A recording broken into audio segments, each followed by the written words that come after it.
I'd now like to invite Noelene Nabulivou, who's a member of Diverse Voices in Action for Equality in Fiji, and also a civil society representative of women's networks in the Pacific region, to please make your brief presentation. Thank you very much. Thank you. The President of the General Assembly, Chair, Moderator, speakers and friends. I'd just like to make a few key remarks, and I'm still getting emails into my inbox today because there's a lot of civil society in the Pacific who'd like to make their voices heard. So our fuller submission will be forwarded to the Secretariat and available for all. So there's a few major questions that we're contemplating at this point in the negotiations. But on the issue of leaving no one behind and addressing persistent inequalities, we've heard much. This, while in the Pacific as elsewhere, as we know, too many individuals and groups still face legislative, policy, and societal denial of basic human rights and denial of rights to sustainable development. So while we move into the second part of the SDGs work and onward through this complex post-2015 development agenda track, I think it is very wise to convene a meeting such as this, hopefully also quietening some of the geopolitics for just a moment and to ask the difficult and essential questions. There are many questions, and I'll just highlight a few, but one of them is who of us is unable to access and experience full human rights, and who has intersecting identities that make us doubly and triply marginalized? And what are those deep and structural changes, including to global governance systems, that will change this? And through the post-2015 development agenda and the SDGs. And how in this text that we're working through on many parallel tracks will we include both strong and ambitious human rights frame development principles and the detail that's required in goals, targets, and indicators and such to ensure the real shifts in policy? Who has to give up the power and control in order for others to gain their human rights?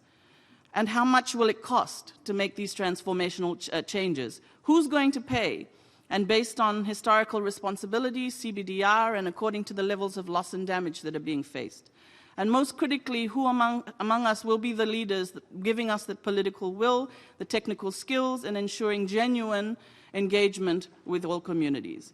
And on the question of who's leading change, we know that civil society is right there. Pacific women-led and youth-led organizations, for example, and social movements are in here, and we're doing the best we can.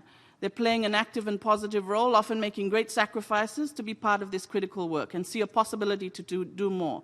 Because people in our region are experiencing many forms of violence and loss due to climate change, global warming, and extreme weather events. This affects all manner of social, economic, environmental, and cultural rights. This also means that we need to work on, for those groups who are already being moved from their communities, they experience sexual and gender-based violence, discrimination by host local communities, and much more. And there's urgent work that's going on now also to address drought, increased king tides and floods, on food sovereignty, access to renewable energy, and more. So we know that the work is going on. But this requires new approaches to organizing, to policy making. And for example, there's a new regional strategy that integrates climate change and DRR, and also a new gender just a few seconds developed in the region that uses a strong human rights framework, and we need to make sure this continues to be articulated coherently through global, regional, and national development agreements. Just a few more seconds. We call for everyone to ensure that climate change, global warming, and ocean acidification and sustainable development is addressed as a whole using an ecosphere approach. Can I just say, one of the most exciting things that's happening in the Pacific right now is the broad-based coalitions that bring together faith-based groups, together with young people, together with women's groups and trade negotiators. And what we're finding is we have to work on the intersectionalities of identity, because we see that LGBTQI people are still living in a context of old criminalized legislative and policy settings, and we are changing that. We are changing that in the region, and our states are assisting us to do that through some of the leadership on the Moana Declaration and through the work of the ICPD. So thank you for your time to make these limited comments today, but we'll provide you with a full set of our submissions. Thank you.